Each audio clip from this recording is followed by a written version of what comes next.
So today we're going to be covering ASHEN.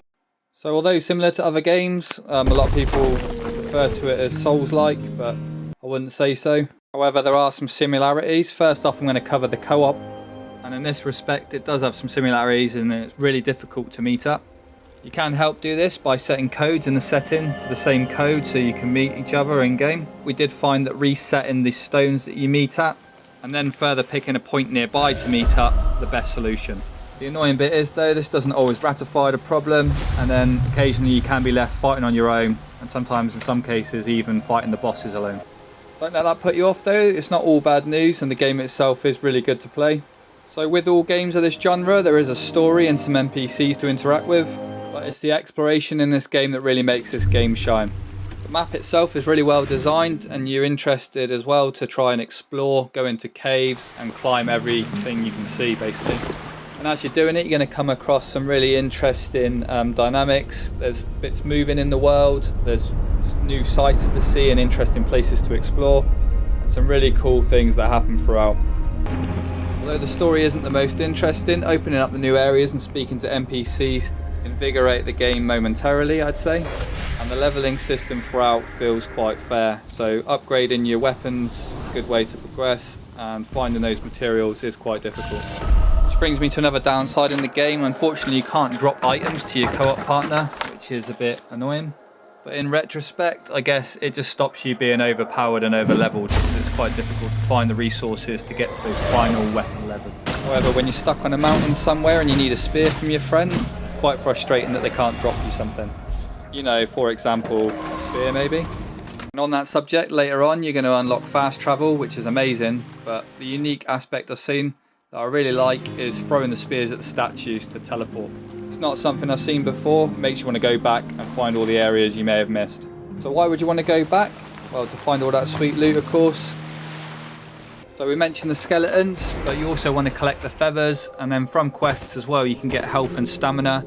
And these together make up your main fighting commodities, which is what you need to play the game really. Health is always required, and in this game stamina is your lifeline as well.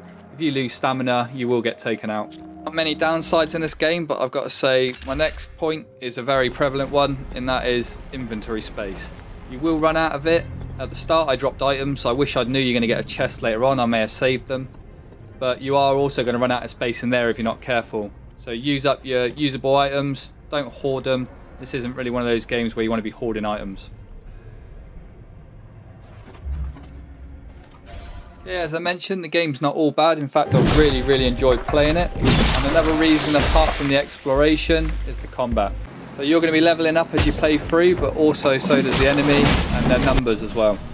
Now, although you can use the spears to negate most of these, I would say that you want to take people on from now and again. It makes it more interesting and the game a bit more of a challenge. But you know, by all means, if you're struggling or you're on the bosses, use those spears. It makes the game a hell of a lot easier. You will come across many different enemies and they will set patterns, so you'll understand their attacks after a short while. Also as well, you'll find little health pools along the way. You can build your health board up, which you can level up in town. This is very useful. Don't let it go unnoticed. Make sure you level it up because you will require it later on. One other point, don't get too cocky and overconfident because the game will punish you in some areas, especially inside caves and in boss arenas.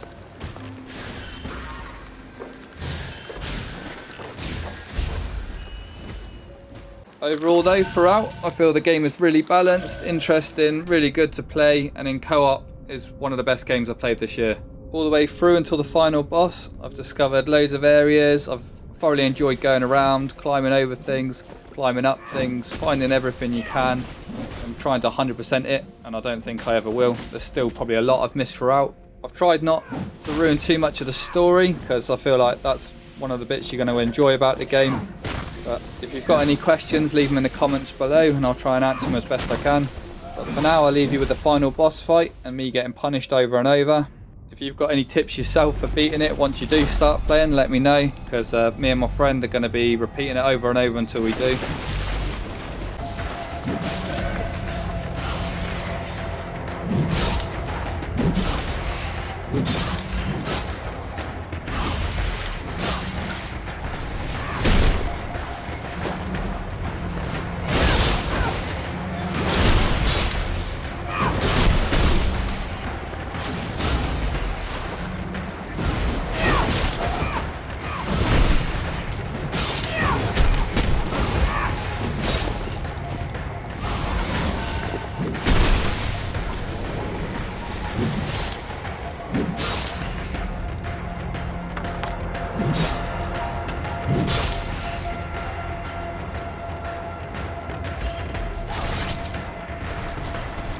That's it from me. I hope you enjoyed this review and enjoyed a game in the future.